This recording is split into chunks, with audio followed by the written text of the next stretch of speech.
Ini tapi ya, saya merasakan tekanan yang luar biasa dari orang UGM itu. benar. Dalam sidang yang kalau kita dengerin mungkin sekitar 1,5 jam ya, kalau di rekaman videonya itu, memang dari dua pihak yang tadi kita cuplik, baik UGM maupun dari KPU Surakarta, kalau saya lihat memang sepertinya ada sesuatu yang ditutupi nih di sini. Ada sesuatu yang ditutupi, jadi posisinya untuk berkoordinasi nutupin ini, gimana caranya biar nggak kelihatan banget kalau dalam usaha menutupi gitu ya. Jadi ada menutupi kebohongan akan memunculkan kebohongan yang lain kan gitu ya. Nah itu yang kita sedih ya, ini kan sidang keterbukaan informasi. Tapi pihak-pihak ini kelihatan banget tidak pengen itu terbuka. Sehingga clear, ya. Bahwa jawabannya kami tidak tahu, kami akan cek, kami tidak tahu, kami akan cek. Harusnya kalau Bapak Ibu udah tampil di persidangan, ini sidang serius loh. Serius. Komisi Informasi meskipun itu, ruangannya ya kurang ini ya. Komisi Informasi itu lembaga resmi negara, tercatat di dalam undang-undang. Mereka diputuskan oleh undang-undang, dipilih oleh DPR, disahkan oleh Presiden. Ini lembaga yang tidak main-main sebenarnya. Jadi ketika Bapak Ibu dipanggil oleh lembaga, siapin dong. Kan dia udah tahu materinya adalah meminta, mereka udah tahu sebenarnya yang diminta oleh pemohon itu sebenarnya mereka udah punya. Nah, ketika mereka udah siapin itu, ya mereka harus nyiapin jawabannya. Tapi yang membuat kita kecewa adalah, ya kami tidak tahu, ya kami akan cek.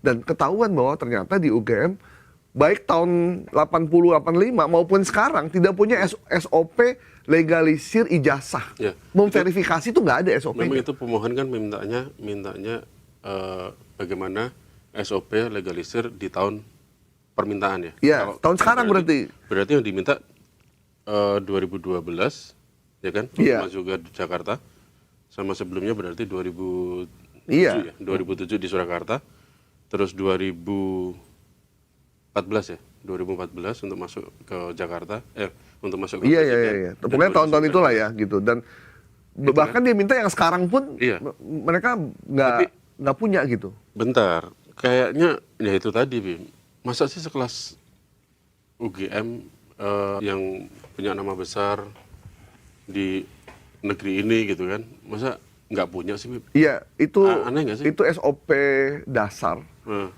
yang harus dimiliki oleh semua kampus ya.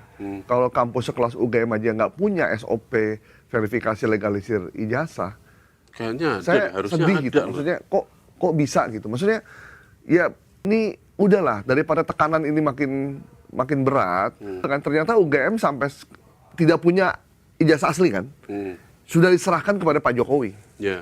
Jadi nggak punya salinan, bahkan fotokopi pun ditanya nggak punya. Nah berikutnya ada lagi nih, Ji Teguh, yang kita sedih. Ketika KPU ditanya, apakah KPU punya? Nggak ada. Ijazah? Nggak ada. Fotokopiannya apakah nggak punya juga? Nggak punya ya. Ya kami akan cek di gudang. Tapi ada yang Bonatua dapat dapat salinan ya, fotokopi ya. Iya. Ada gambarnya sih, kita coba kita cek. Kita coba play. Ada dari KPU visual, DKI ya? Bonatua Insert Roy. Nah ini kan ketika Bonatua mendapatkan salinan ya, salinan itu memang fotokopian ya, fotokopian dari KPU DKI. Nah memang sih di sini menurut Bonatua, menurut Roy juga ini ya sama dengan apa yang sudah didapatkan sebelum-sebelumnya, katanya seperti itu. Nah, apakah yang didapatkan ini sama dengan ijazah yang dipegang Pak Jokowi kan? Yang sekarang dalam penguasaan Polda ini, ini yang menarik kan nantinya seperti apa? Sebenarnya sesimpel itu aja sih. Jadi kalau bisa rumit, kenapa dibikin simpel? Kebalik ya. Kalau bisa simpel, kenapa bisa dibikin rumit gitu? Ini bukan sesuatu yang, dan gini, yang kan pemohon itu kan menginginkan beberapa hal.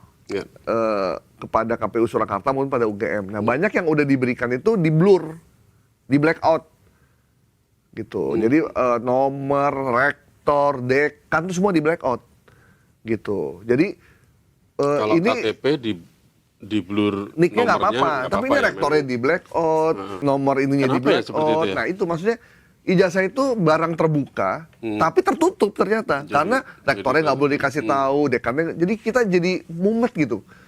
Kita tadinya nggak pengen peduli soal ini. Maksudnya saya juga, udah ngapain sih ngurusin ijazah?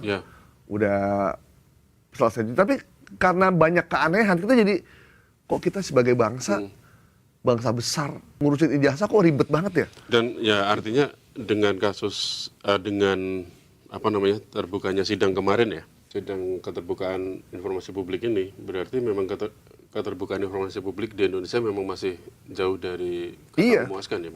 Padahal ya masyarakat itu punya hak untuk meminta informasi kepada lembaga manapun. Bahkan dan itu dilindungi undang-undang ya. Iya, bahkan kita gitu Bu, boleh meminta informasi kepada partai politik. Kenapa? Karena partai politik itu dapat dana dari APBN. Ya. Jadi kita boleh tahu tuh dana partai, kita tanya dana partai pemilu kemarin 2024 itu buat apa saja? Itu bisa ya? Bisa. Bisa ternyata. Cuman mungkin nggak Cuman masyarakat banyak yang belum tahu. Banyak yang nggak tahu. Banyak yang belum tahu. Jadi kita sebenarnya boleh. Kita pengen tahu data impor gula di Kementerian Perdagangan. Data impor gula, berapa total impor yang sudah dilakukan untuk gula pada tahun 2024. Bisa. Siapa saja perusahaan importir yang diberi tugas oleh Kementerian Perdagangan untuk melakukan impor. Itu kita boleh.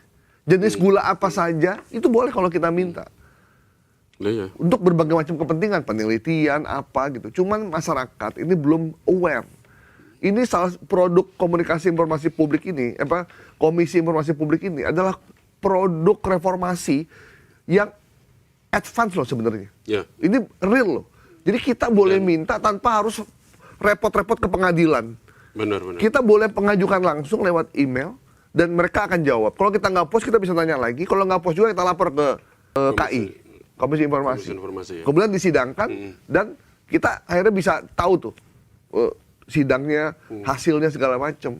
Nah, mulai saat ini dengan triggernya adalah ijazah Pak Jokowi, publik ayo berbondong-bondong bertanya apapun yang kita ingin tahu.